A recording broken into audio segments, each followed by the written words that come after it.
Hey guys, a quick warning before we start this video. All three of the games I'm featuring today have flashing lights and very different complex patterns that may induce epileptic seizures in those that suffer from epilepsy, especially the third game, Roll Cage Stage 2.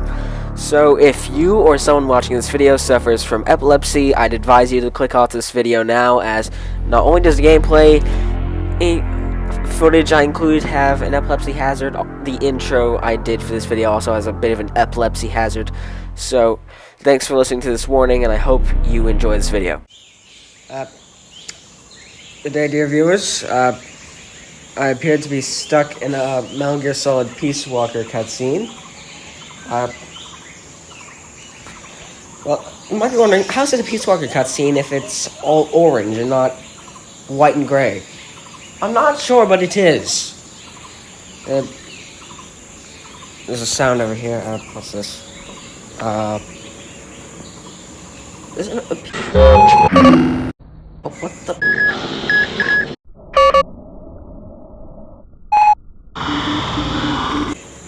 I think I just broke reality. Okay. So that's a wall. There's nothing here. Look. Can you see my hand? I can't see my hand. That's weird. Oh, this.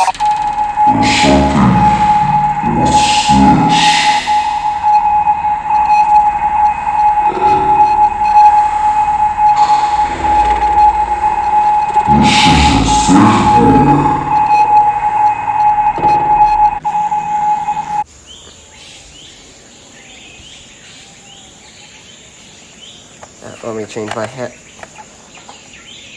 What is this doing here? I've never seen something like that before in my entire life.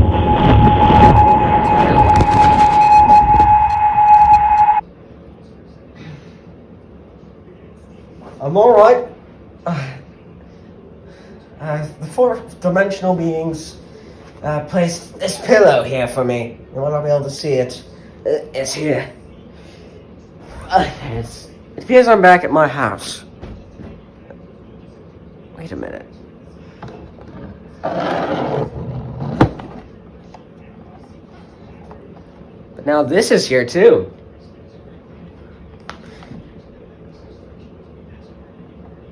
That's weird. Wait a minute. Wait just a minute. What if there's more? To be more specific, 3 more. Wait a minute, something's different about the pile. You have Ridge Racer Revolution, okay, Rallycross, Need for Speed High Stakes, Ridge Racer Type 4 is upside down, Motorhead, Need for Speed V-Rally, Test Drive Le Mans, G-Police? Okay, just huh?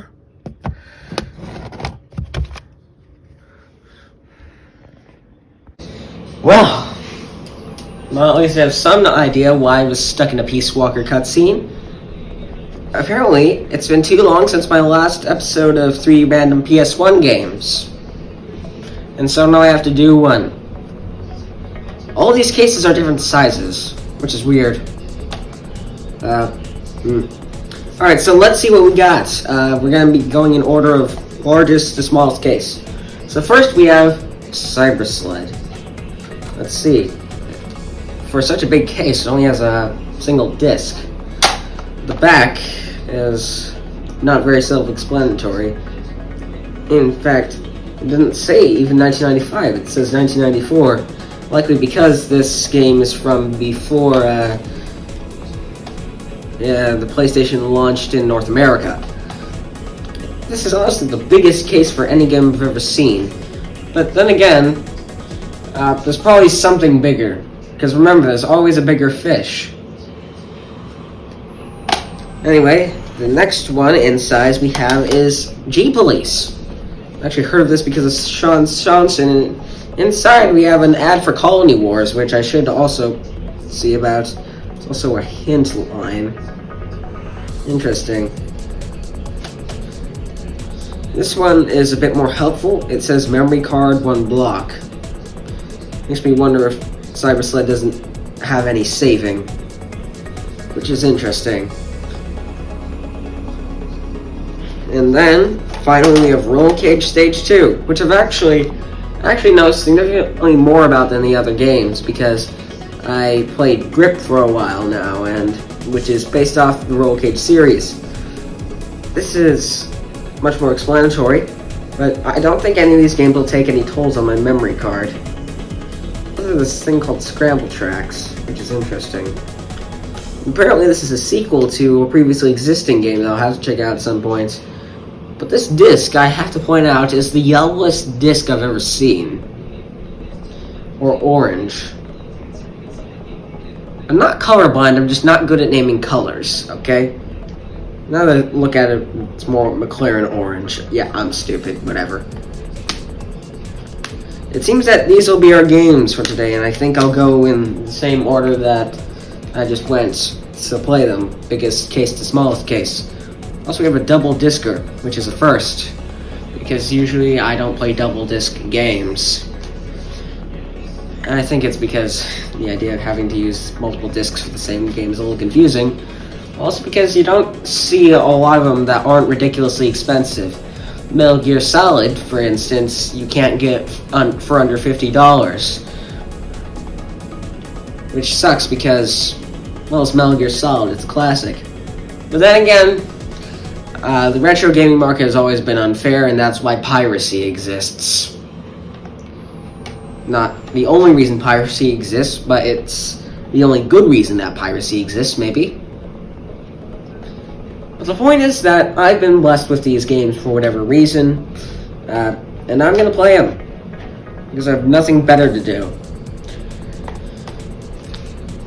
And if you're wondering what I had like this awkward hiatus, it's because there was a structural failure in the shower in my house, and renovations have been going on because you can't have structural failures in a house. So there have been contractors coming in every day, so it's been chaotic, but now it's the weekend, there's 24 hours of Daytona. It's the first weekend where I've had guaranteed peace for a couple weeks now. So I can finally record something. But then I got sent to the shadow realm for way too long. But whatever. Anyway, my name is Will Deserti. I'm incredibly underwhelmed by everything around me. I was underwhelmed by getting sent to a Peace Walker cutscene, as you could probably tell. And I'm probably going to be underwhelmed by these games. But let's be underwhelmed together, shall we? Infinite wonders. Please! Let's go. I have a headache.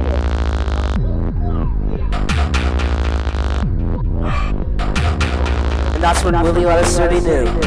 He had f***ed up. I have no idea what I'm talking about, because I was Don't getting their flags in the score zone.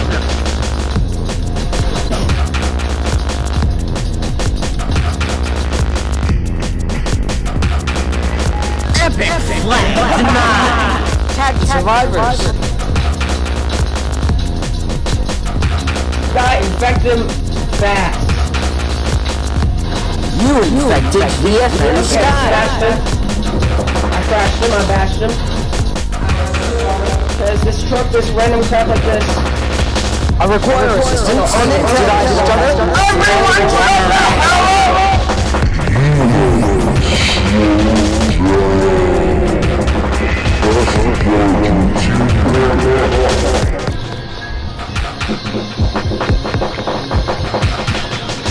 You're king.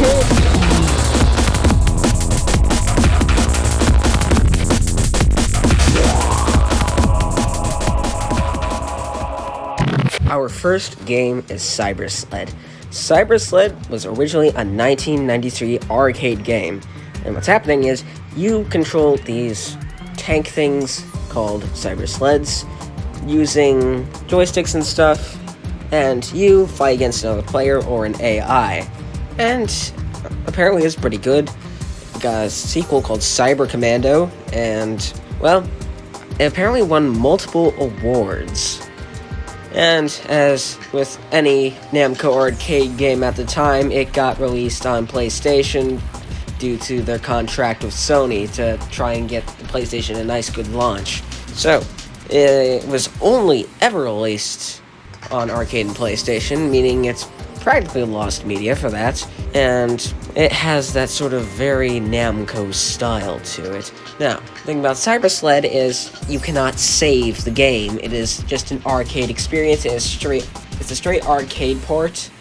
So I'll show you some highlights of the battles, but there's actually nothing very interesting going on, and apparently, more recently, people have been a lot more critical of it, even though it was kind of hit back then.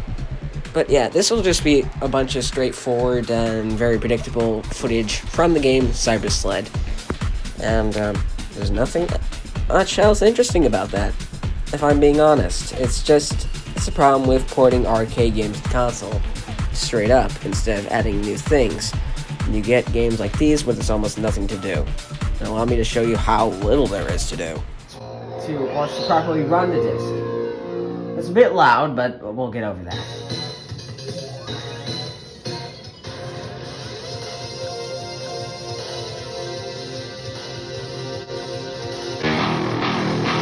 Looks a bit goofy on my HD TV.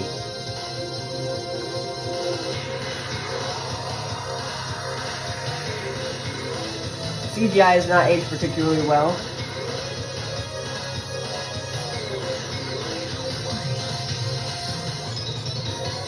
Why are they all in a line?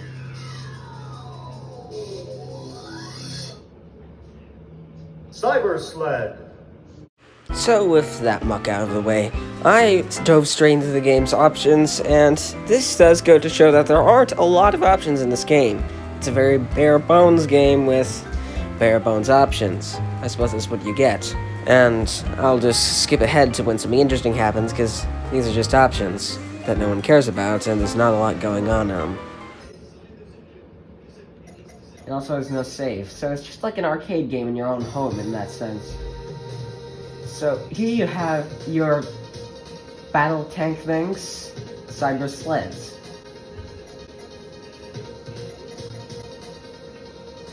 And you have Madison Hawk, which I guess is like the normal one because he has the balanced stats. You have Mary Yamamoto. It's a bit awkward reading this because it's a bit blurry on the HD TV. It's not too blurry, but it is a bit. You have Hans, who is slow as hell, but apparently gets by. You have this woman who, thankfully it's pixelated for me, but I don't think I can show that person on YouTube. This game is rated K and A, if you're wondering. You have Alan Stryker, who's this bootleg-ass ninja. He's very fast, but he's not very powerful, and is gonna get blown out of the water. And then you have Mr. Ironside, who apparently is just a thick boy with a giant machine gun. What? Just play Doom music. Future me. Play Doom music every time that machine gun spins into you, because that is just like a... That's goofy. Okay, for the sake of not being generic, but also still getting like a basic experience, we're gonna go with Marie. Marie Yamamoto. My Polar Star is the fastest. I'll give you a clean fight. You do the same, and there will be no dishonor, win or lose. So I just chose the most vanilla-ass character in existence, but we're gonna look past that. Your opponent is Amanda Bates. G Spider.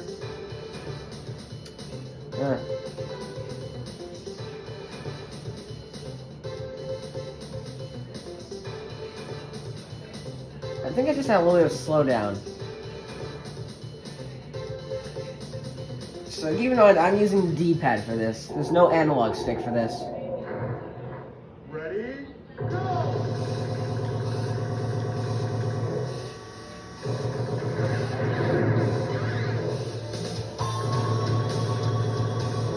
controls very well for something that forces you to use the D-pad, so it's similar to Wi-Fi XL in that extent. I just blew them away. Holy crap. This is the absolute first time I've played this game. I just, wow. What's a Shadow Knights? Your opponent is Roger Wolfbang. Okay, how do I play as that? Because that looks dope. It's probably like a cheat code you have to figure out. Might be in the manual or something, who knows. Ready? Go! This would be so much better with an analog stick. Like, this should probably be played on emulator just because, like, this is a bit awkward.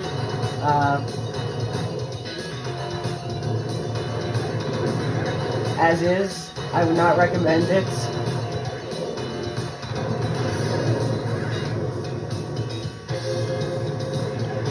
It's not terrible, but I just would rather play on an analog stick.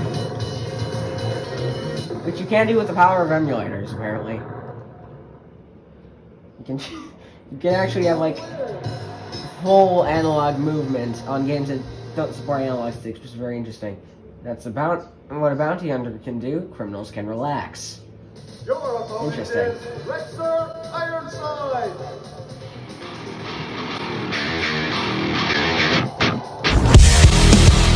Interesting CIG, really? Cigarettes? Nicotine? That's not a path we want to go down. But the CGI cutscenes are interesting. Ready? Go! Honestly, this is just a very small game because obviously, like, this is like a PS1 launch title. Remember, it's not meant to be complex or anything. It was just there to sell PS1s at the beginning of its life cycle.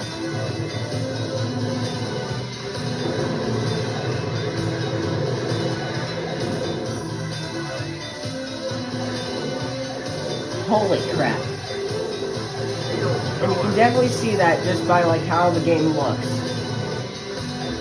There's, like, a certain style that PS1 launch titles have.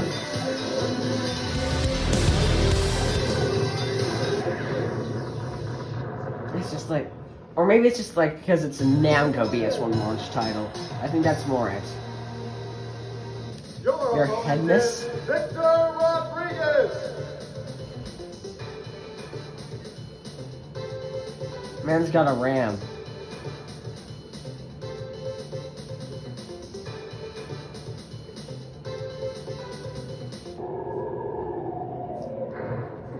Ready? Go!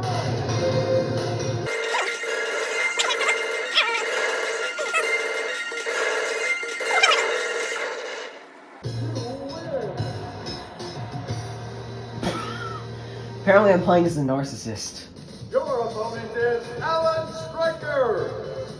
This dude will take like 2 seconds to beat just because of how little health he has.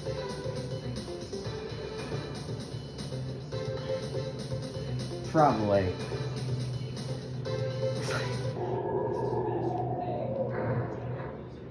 Ready? Go!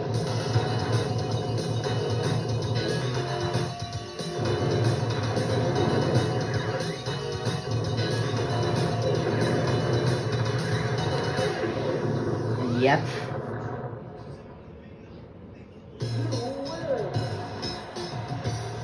Your opponent is Sophie Chrysler.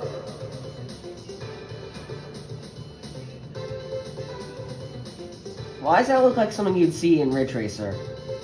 I mean, it makes sense why it does, but you get my point, right? Ready? Go!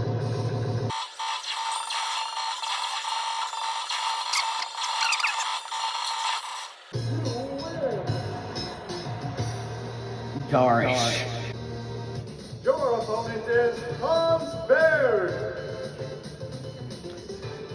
Why does Baird sound like he got Baird? That sounds wrong for some reason. I'm not sure why.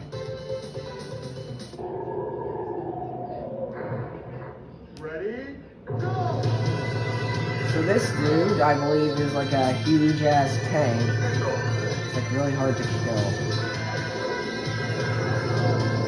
Let's see if he can... What?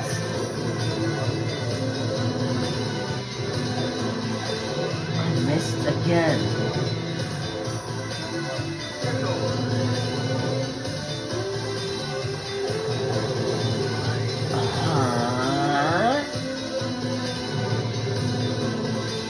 What's the AI doing?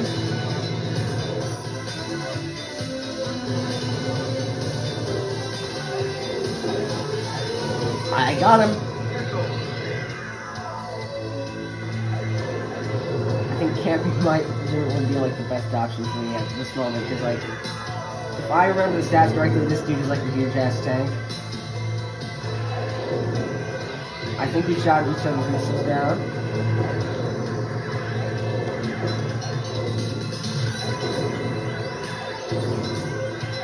Oh god. He's on the attack.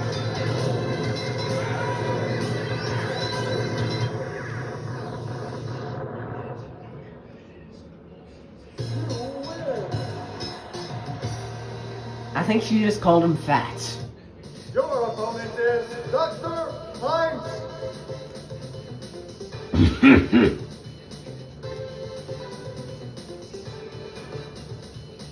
What was that? Little goofy ass thing.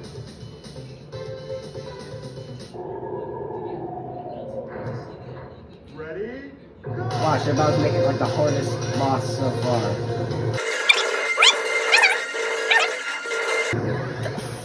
Frick. Did I miss the shield power up?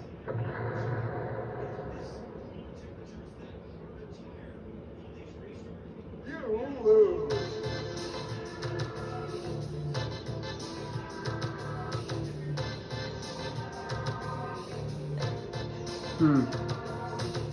Gunner.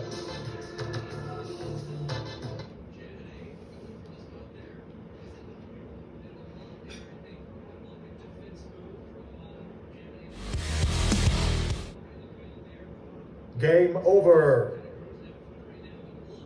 Cyber Sled. Ultimately, Cyber Sled ends up being an enjoyable experience.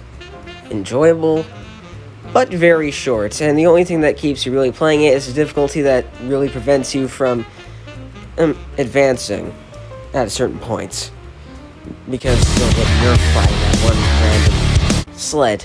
But overall, it's an enjoyable piece of history, but not something I'd spend too much money on. If you want to check it out for yourself, I won't stop you. It's still a decent experience to delve into the past, but Cyber Sled is outdated for a reason. It's re-released for a reason. It is in the past for a reason. Our second game is G-Police, a 1997 flight simulation game by Thiccness, which is one of our favorite devs here at the Really Understudy channel. Now, what do you need to know about G-Police? Well, G-Police was a groundbreaking game in many ways, and received very positive reviews, but some people criticized that it had awful draw distance, which is a fair criticism, to be honest. It's very dark, especially on HD TV, and the fact that things just fade to black after a certain distance doesn't help, but even with that in mind, it's still a damn decent game. Now, people also said it was incredibly twitchy to play on analog sticks and clunky to use a D-pad, and, well, that's pretty much it. It was mostly positive reception, with people praising its cutscenes as well as the gameplay. So, Cyber Sled, shall we? Dive in, shall we? Well, it's a Thiccness game, so my hopes are high going into this. GP. It looks more like QP, but whatever. Is it gonna load? Is it not gonna load? Alright, we have like the Wipeout XL style Thiccness logo.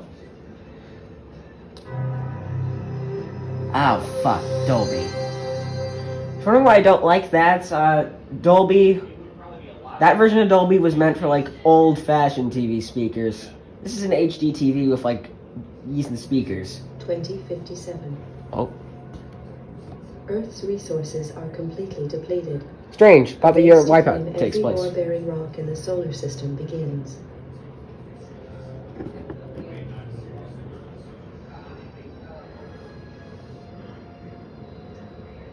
(2079). Tension grows as opposing nations compete for ever-declining resources and expand their military capabilities in space. This is dork. 2085. Eurofed Deep Space Survey ship Argo is impounded by SDRAF coalition forces. 3 ships are destroyed in the ensuing police action. Is this a spin-off of Colony Wars? And war Should I have gotten Colony Wars first? 2086. The Uh-oh. war escalates, and military resources on all sides are rapidly depleted. 2087. The final fleet action takes place at Uranus Harbor, orbiting Neptune. Within days, the battle is finished. Damaged and badly irradiated, the flagship Damocles is the only cruiser to survive the conflict. The war is over. Powerful multinational corporations unite to take control and restore order to the tatters of society. With little remaining military and financial resources, Looks like a Zionist Republic Earth's moment. governments are stripped of Looks their like a Motorhead powers moment. and are forced to demilitarize. The construction of capital-class armed spacecraft is outlawed. 2089. Oh, we got the Xbox startup.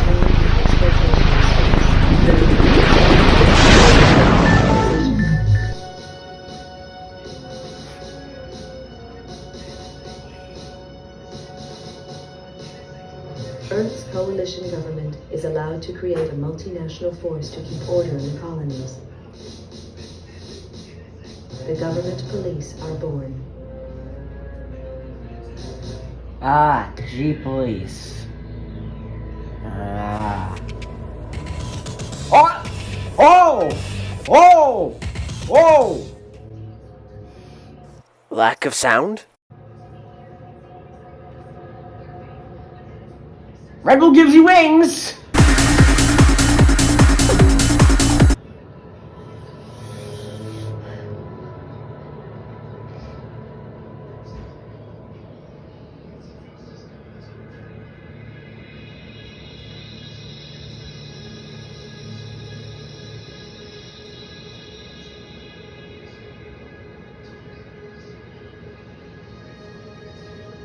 Ah, I think we're about to get hermed.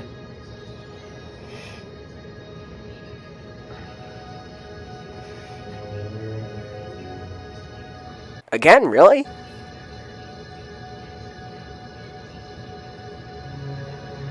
Why is this thing so thick? I thought they outlawed, like, the production of thick boys. Did they not? Did I misunderstand the definition of a thick boy? Because this boy seems pretty thick. I never intended to join the G Police. A lot of vets did after the collapse, but I'd seen enough killing. And killing's what it's all about. When they first hit the colonies, the G Police operated like any other Earth-based force. They got slaughtered by the truckload, and it was clear that the frontiers required more forceful policing. Close air support was introduced in the shape of the AG-60 Havoc. I'd flown these babies on Mars during the war, and they were past their prime even then. Lack of funding from Earth means that these ships are still in frontline service. Second-hand machines flown by second-hand crews. Which doesn't make the job any easier. G Police are supposed to represent government authority in the colonies, but I'm in this score. Most smart cops did now. Keep the population under control and try and turn a blind eye to any shady corporation deals. G Police are all volunteers, usually vets with time on their hands. There's a few high-minded idealists who think they can make a difference, but the majority are just running for from problems back on Earth. The G Police ask no questions. If you're willing and you're up to it, you're in. Elaine Slater was one of the idealists. She was on her 4th tour as a Havoc pilot on Callisto, and now she's dead. Another good cop among many. They don't keep count anymore, but Elaine Slater was different. She was my sister. The inquiry gave a verdict of suicide linked to stress and depression. I didn't buy that. Elaine had won commendations for closing a couple of big cases, and she even hinted at a new romance. Depression just didn't fit the picture. If I didn't believe the suicide verdict, that left only one option. Someone murdered her and went to the trouble of covering it up. I had to know the truth. With a couple of street contacts and most of my savings, I'm on a new identity and signed up as a Havoc pilot in the colonies. My military record got me a posting to the main hotspot, Callisto, to Elaine's old unit. I knew I'd have This to needs watch subtitles. my back out there. If anyone found out I was Elaine's brother, I was as good as dead. This really needs subtitles, but there hasn't been any menus yet. This is just the start of the game. Yes, I'm about to skip over an entire monologue, but this monologue drags on, and honestly, you can barely hear any of it because the audio is too quiet, so I'm just going to skip over this entire thing to save time. Okay? Combination of white... Something you should know going to G-Police, there's a lot of loading screens, and they take their time. They take their time very leisurely. With far too much exposition out of the way, I was finally able to get into the menu. The first thing I did, settings. Settings are extremely important whenever you start a game. And this game is definitely more in-depth than Cyber Sled with its settings. And there was one setting that particularly interested me. Graphics settings allows you to balance view distance, view angle, and frame rate to try and create the best gameplay experience. And this is surprisingly forward-thinking for the time, as back then a lot of developers really didn't think about performance. You just had a set amount of performance per console. While the performance was different on different consoles and platforms, this is a nice feature. Now, the first thing I did was what any man would do after starting a game. I went into a tutorial level to try my hand at the game's controls, and soon found out that they were a little bit strange. I'll just set it to some goofy music and show you, because there's really no other way to describe this weird-ass obstacle course thing.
With that questionable moment out of my way and no longer part of my life, I decided to explore the controls at my own pace, which gave me a better understanding. And then, after I was done with that, I jumped right into the meat of the game. The career mode, per se. I believe it's called mission mode or something, but I'm probably stupid in misremembering that. Nope. Thank God.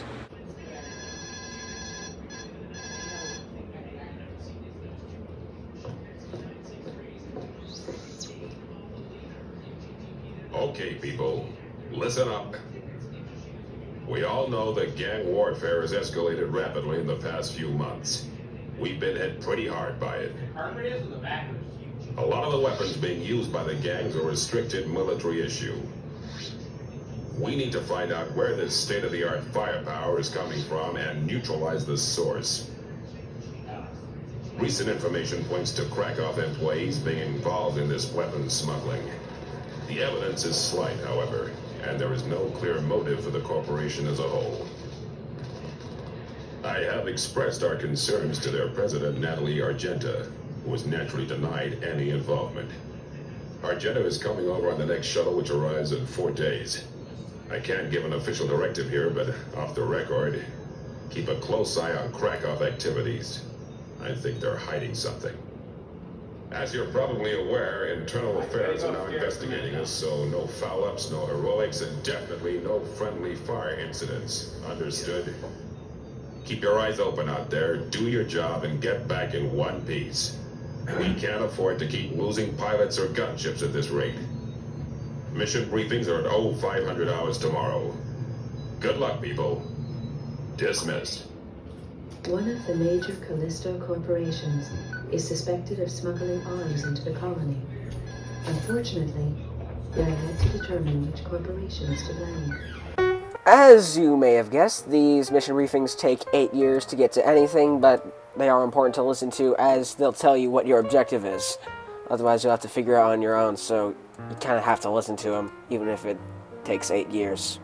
Once you complete the mission briefing, you can go over an overview of your weapons and select them, but this isn't very useful in the first mission since you haven't really unlocked anything very special yet, or bought anything. I have no idea how this game's economy works as of yet.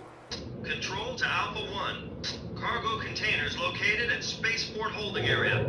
Proceed to Spaceport Dome, over. Control to Alpha Wing. Follow the waypoints to the spaceport, over. So you might be wondering how one gets around in G-Police if the maps only are of limited size. Well, here's the thing. You're supposed to go through tunnels. And these tunnels take you to different sections of this technically open world, which is pretty interesting. That's both somehow level-based and open world. You might think this would lead to a pretty long loading screen, which this game's notorious for long loading screens. But no. It's almost instant. And I have to say, that is quite incredible.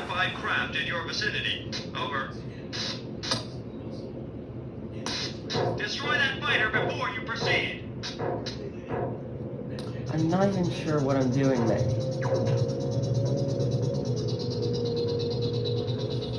What am I destroying? Combat in this game is fun, but it's a little clunky, and it's hard to really get up to a point where you can hit enemies, especially when they can fucking fly. So, unfortunately, a lot of the time, even when I'm in combat, I will have to skip ahead to when I'm actually shooting them, because otherwise it's just me trying to navigate a helicopter through a giant dome, which I'm navigating it very badly, and I do not want to embarrass myself as much as I possibly can.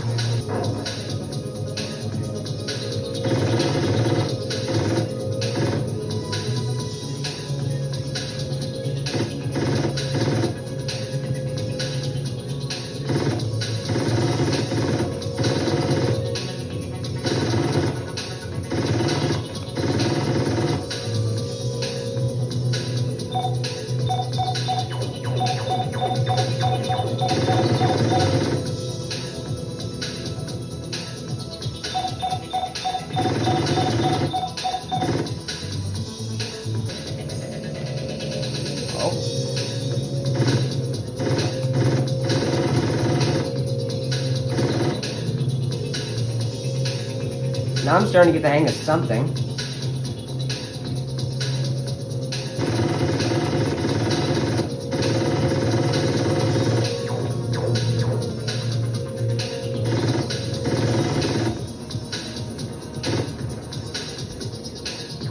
It's very apparent I'm much more agile than him. Good work, Slater.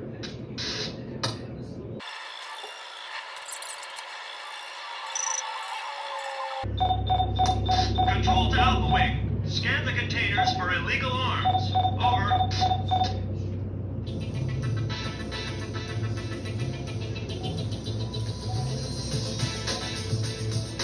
As you can probably guess, it took way too long for my dumbass to figure out how to scan things, so I'll skip to when I actually found something. Oh, sorry, I just got in camera angle, sorry. Control to Alpha Wing. Well done. Illegal arms found. Arrest team on the way. Ground Team Epsilon reporting. We're on our way. Over. That's actually pretty cool, if I'm being honest.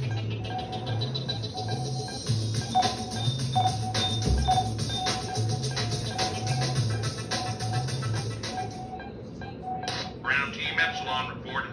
We are in position. Over. Control to Alpha Wing. There are 4 suspects in Devor Dome. Track them down and scan them. Over. This begins a fetch quest in which you have to find 4 trucks and scan them for contraband. But before you do that, you should also probably protect the arrest team because a couple ships try and kill them. So yeah, I'll skip ahead to whenever something interesting happens.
Nice job.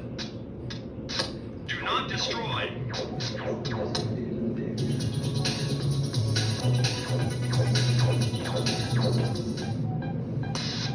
Innocent, do not destroy.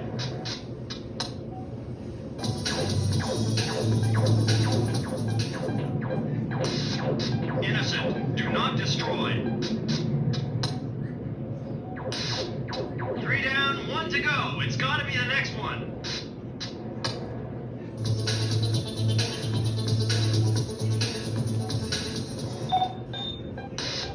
Commence scan.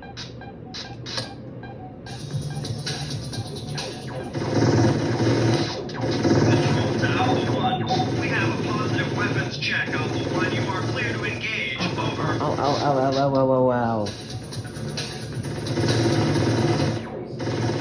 Ground Team Epsilon Alpha Wing. We are under attack. Request assistance. Over.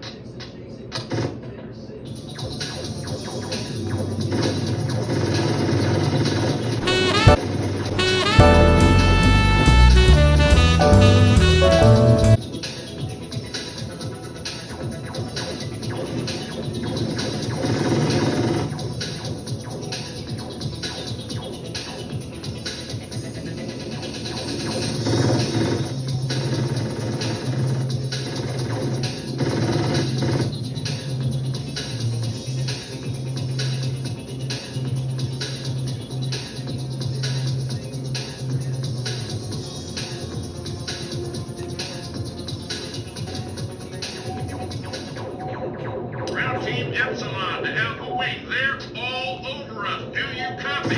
Request urgent assistance. Over.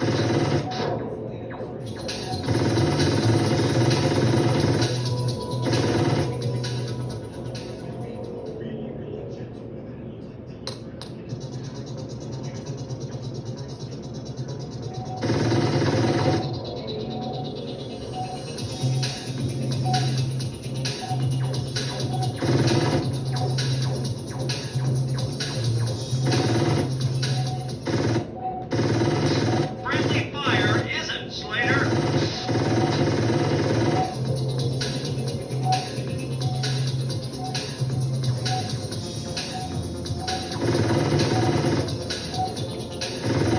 How do I change my weapon, though?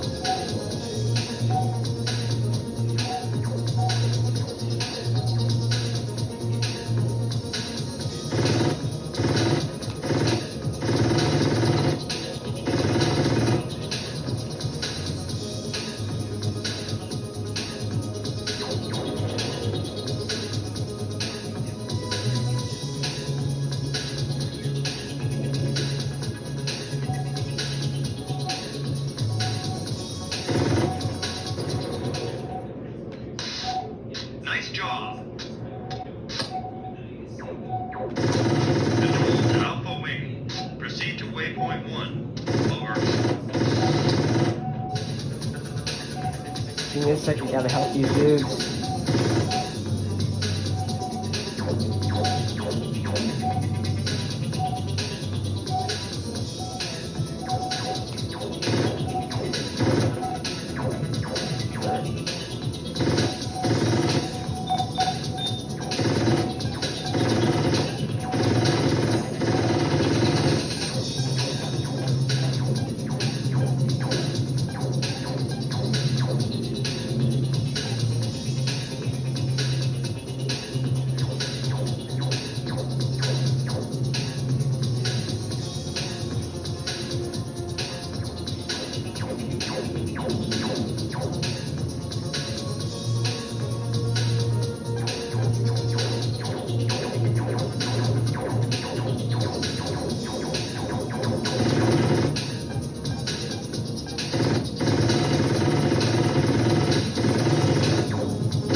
Slater.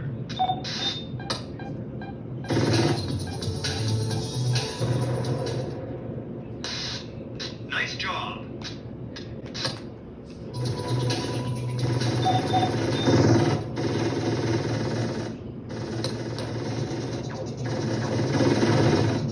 Fuck. This game is not well designed for this kind of combat.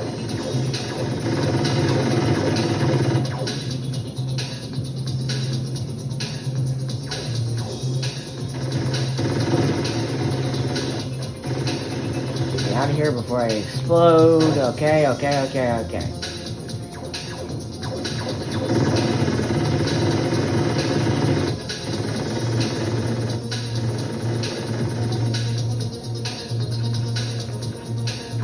Oh.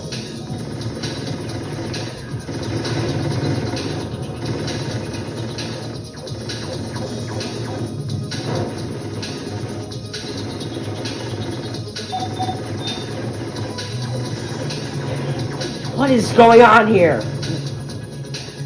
These missiles aren't missiling. That's a weird sentence, but it makes sense, right?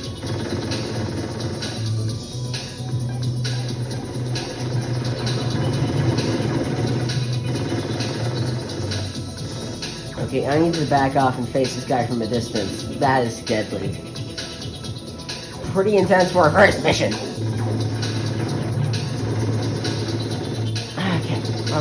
Okay.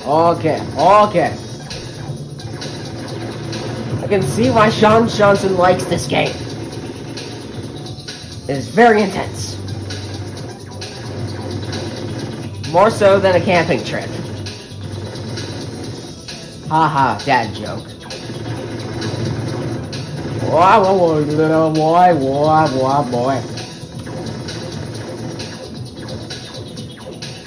What is going on?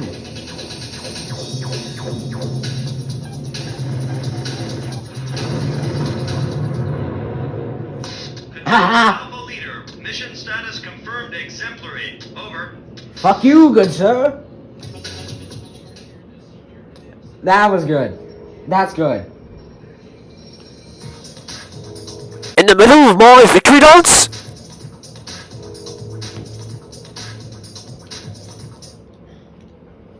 That's good. Ogwanonba. Ogweonba. Quagwanonba. On my horse. Duh.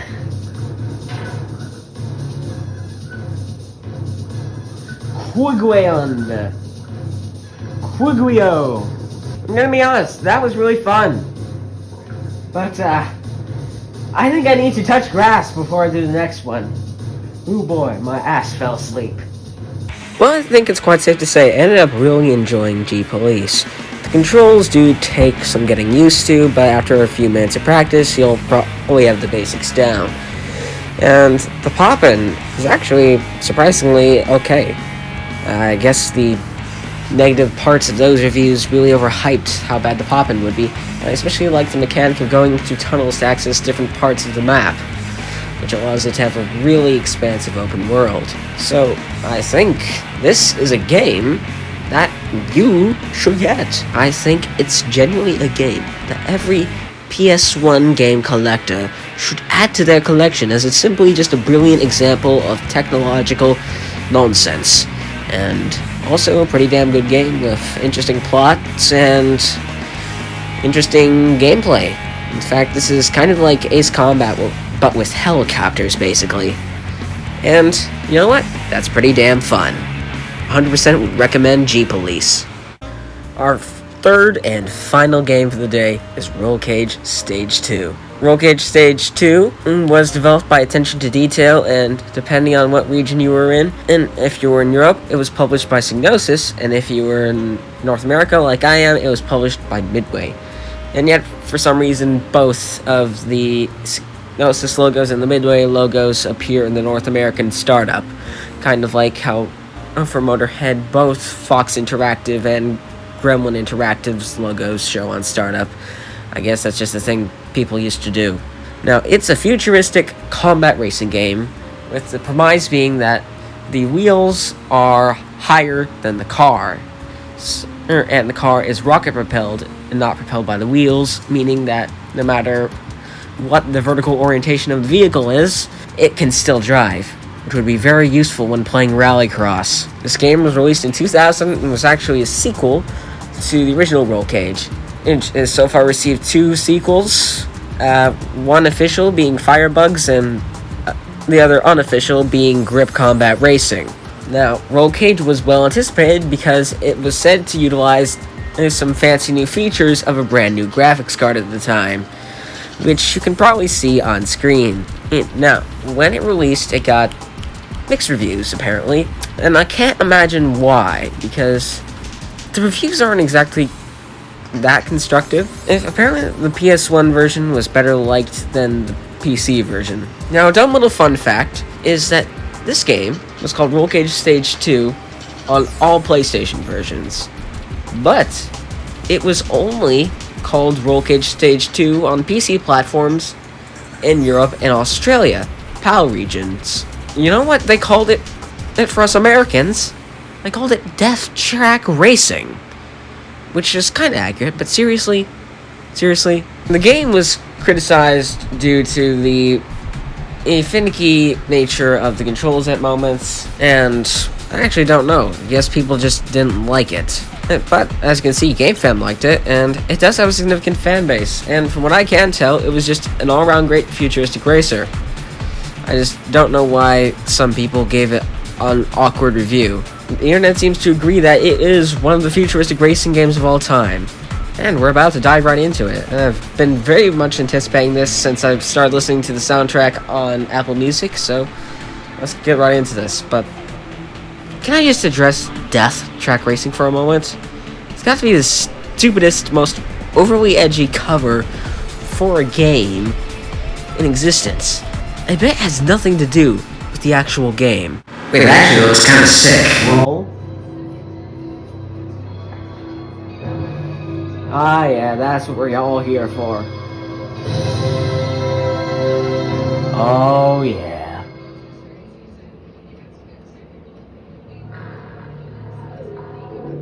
Attention to detail. Weird logo.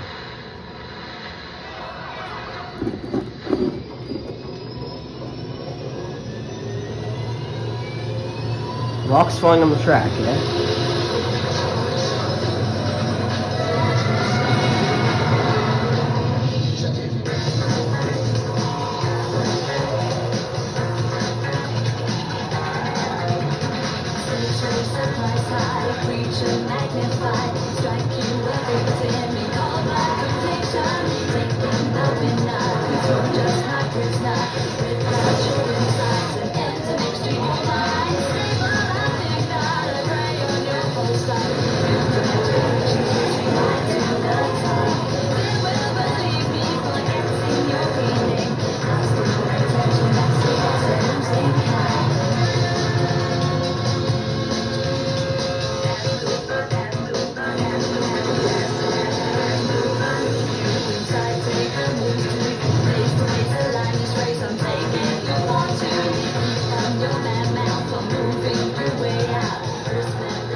I'll admit the intro sequence kind of disappointed me with its graphics.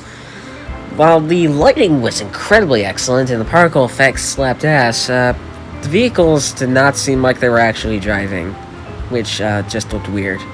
But anyway, I started off by looking at not the controls, but the options, which there are a decent few options, and it's actually got an option to turn on and off motion blur, which is very interesting actually. Which it's up to you whether you want to turn it on or not, but this right here is just a reason to buy the game. This is the game's soundtrack, and it's absolutely great. It's on Apple Music even. Now, I thought going into this game that I'd be listening to every little tidbit of this soundtrack and enjoying it thoroughly. But I was wrong. More on that in a minute. This game actually has a decent amount of modes for you to screw around in. It's quite nice. But what we'll be doing is the meat of the game, the campaign, or the Type 1 campaign. Apparently there's a Type 2 campaign, which basically just offers bonus content, which I wouldn't object to, as the racing in this game is pretty fun, as you're about to see. The subsonic Taipan. Only Alchemist Typhoon.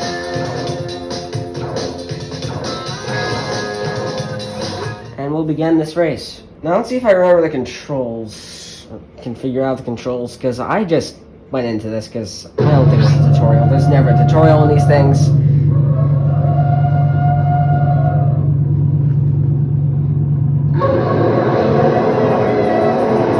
Rocket start. I was not prepared for that. Okay, how do I should not have fired that.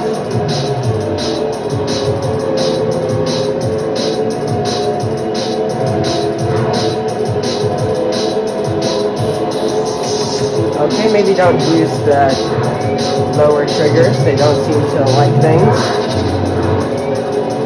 Am I getting hit?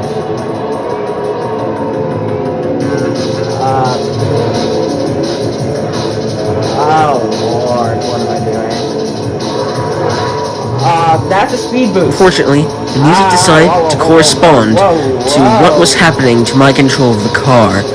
That's when I realized that this game did not quite work properly on PlayStation 2 Slim. Of course, you may have noticed that the menus didn't look quite right. It probably should have been a dead giveaway in the first place. But I guess I didn't quite notice it until this audio issue started happening. However, the worst bit of it is that it's not even a major audio issue. It's contained to one song, and that song is my favorite song in the entire game, Imaginary Forces by Flytronics. In fact, it is arguably the best song in the soundtrack in my opinion. So this was a slap in the face to me in particular, which I think I took a tad personally, as my joy slowly faded away despite the gameplay still being fun. Boy.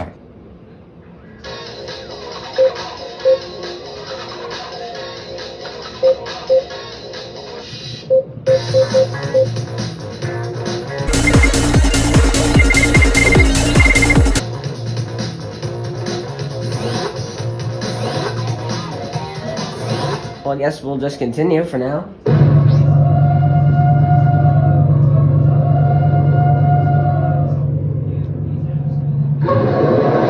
So another thing to note is that, for some reason, playing on PS2 Slim also screws up the shuffle function. Meaning, even if the songs come in random order, they don't quite come correctly in the random order. You'll get repeats, like I got just then, and well, basically you'll just get a lot of repeats, which is very annoying when the first song that plays is the song that has the audio issue. And particularly insulting when I'm showing my favorite song in the game having an audio issue? Fuck, I'll cut that out. Having an audio issue, and then you show me it again, and it's still having the audio issue. Oh, never mind. And, yeah, it's a bit awkward.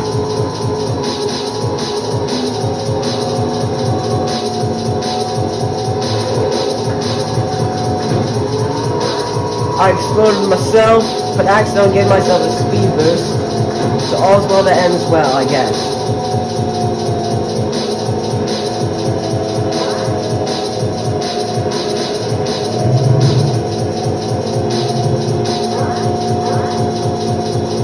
What's to do with these missiles?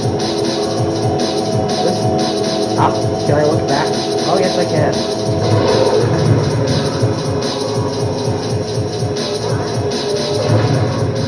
I just ran into a wall. Alright, let's try this again. Also, I don't think the music track is changing. I think we're just getting the same thing every single damn time.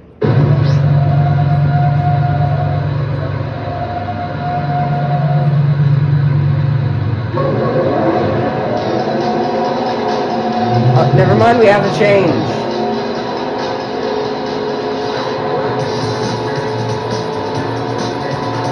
Okay, now I have to put a seizure warning before this segment. Great. You shan't slow down. We are going to drive at supersonic speeds, and there will be no objections.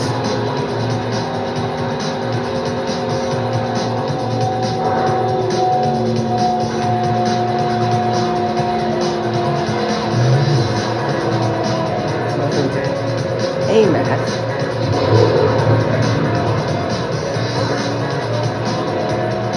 How do you discard weapons?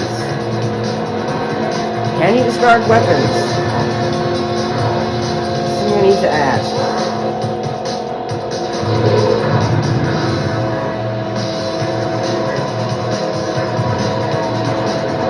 Like in my current state, these missiles are not useful. Okay, this track is working. Why wasn't my literal favorite song in the entire game working? That's just an insult to my personal appreciation of the game. Like, I bought this game so I could listen to Imaginary Forces by Flytronics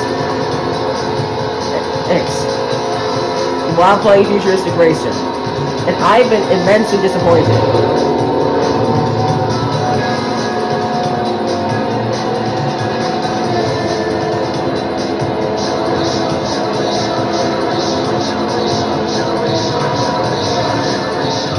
What the hell?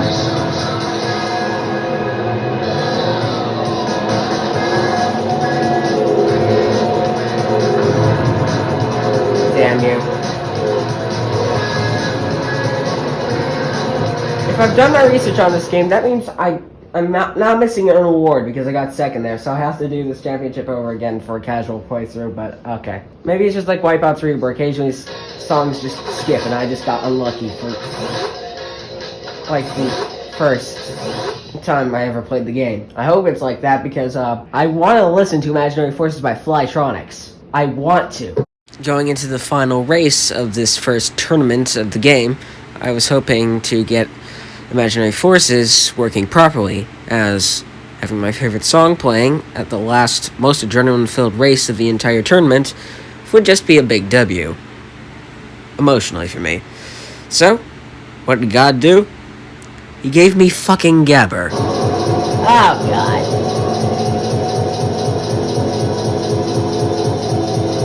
Now it's a Gabber track. I hope you're all very happy. Because I am not.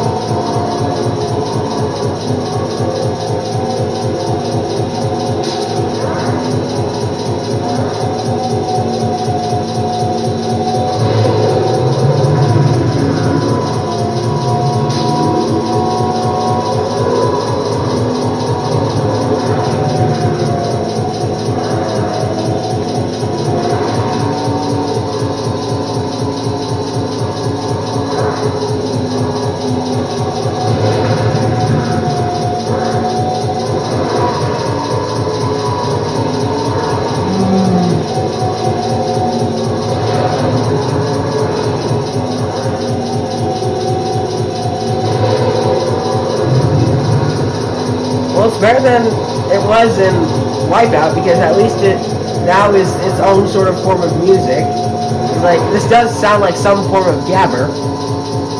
Except I don't want to listen to Gabber at the moment. I want to listen to drum and bass.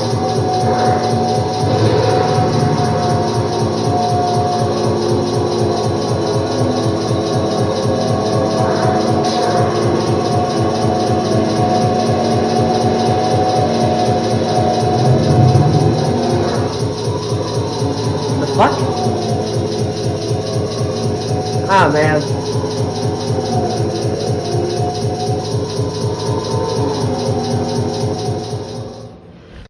So, having finished that and not having advanced, I decided to try out the other main mode, which is a bit similar to Trackmania, if you will. This mode is called Scramble, and it's basically parkour in the roll cage cars, which is extremely awkward, as you might imagine. Oh shit, it's Trackmania.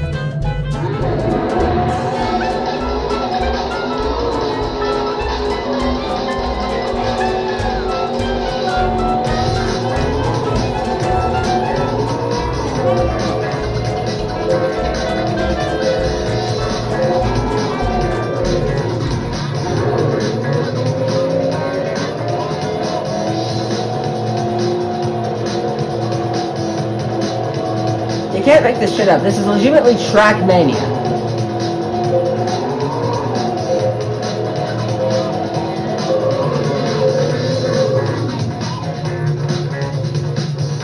Oh god, it's called a metal system. I think I selected something unintentionally.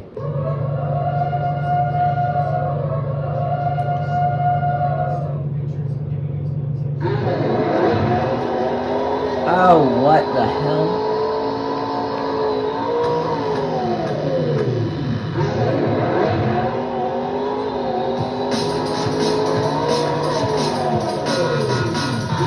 Oh. I hate Trackmania. This is just Trackmania at home, except before Trackmania, which is interesting to say the least. Holy shit, this is hard.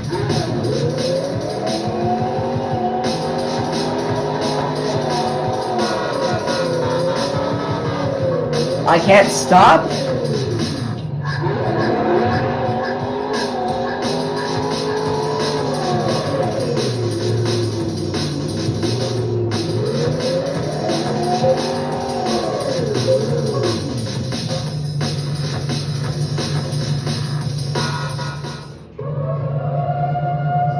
What? Where am I?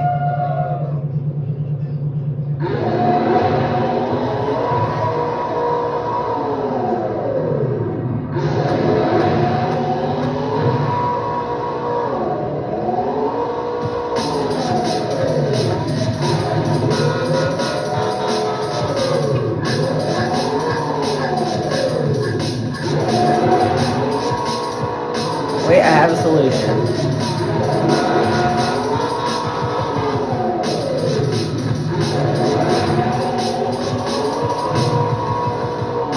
This is weird.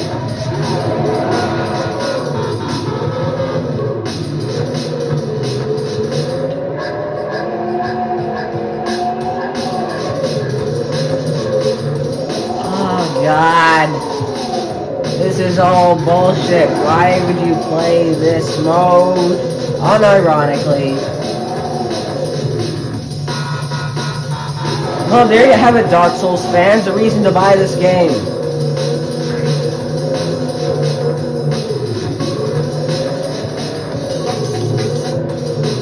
Oh my god, you piece of shit. Ah, whoa, whoa, whoa, whoa, whoa. Ah! Ah!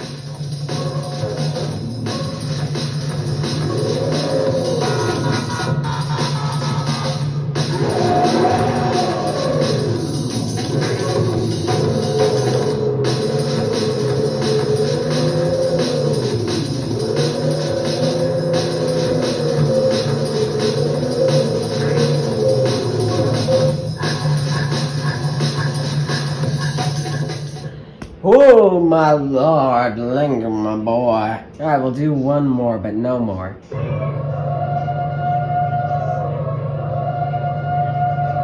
What is this?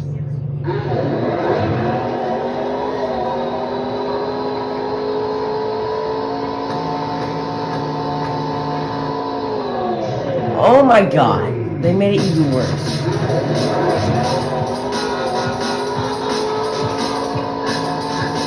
Just when you thought this challenge couldn't get any more bullshit, life found a way.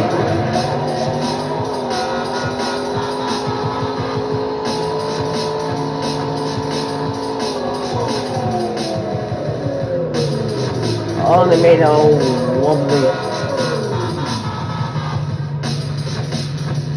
Gold medal, that's good enough. I think my mood left me a bit improperly whelmed after playing Roll Cage, and honestly I don't think I can give it a good evaluation because of that. It's definitely a game with decent mechanics and it plays them very smoothly and has absolutely great particle effects and models. It's definitely a crowd pleaser in the graphics department. And I bet it's probably a crowd pleaser in the gameplay department if I can get some good gameplay going. I did enjoy this, but I think I would have enjoyed it more if I had played on an original PS1 or an emulator, because I don't think I would have encountered the weird menu issues and also the CD track skipping of my favorite song if I had played on an emulator. But here's the thing. I already did, even before recording this video. Here's the thing about some games. Some games don't work properly on the PS2 Slim, and I can't have all my videos limited to just using my PS2 Slim anymore. Besides, you get better quality screen recording from my screen on my Mac. After all, I'm really just pointing a phone camera at a TV screen for most of my videos. Yes. It's time for a quality improvement in my videos. So in the next video, I'll explain the quality improvement and what it does, how I'm going to implement it, and what it means for the channel. And also discuss what exactly inspired it. But for now, that's a bunch of hobgoblin nonsense for the next video. Because I have some serious fuck you energy for someone right now. And I'm editing this way faster than I usually do, just because I have some serious fuck you energy that's making me motivated to, like, really stick it to someone. So, who is it? And why is it? And how is it? And have I accidentally downloaded any viruses? All to come in the next channel updates.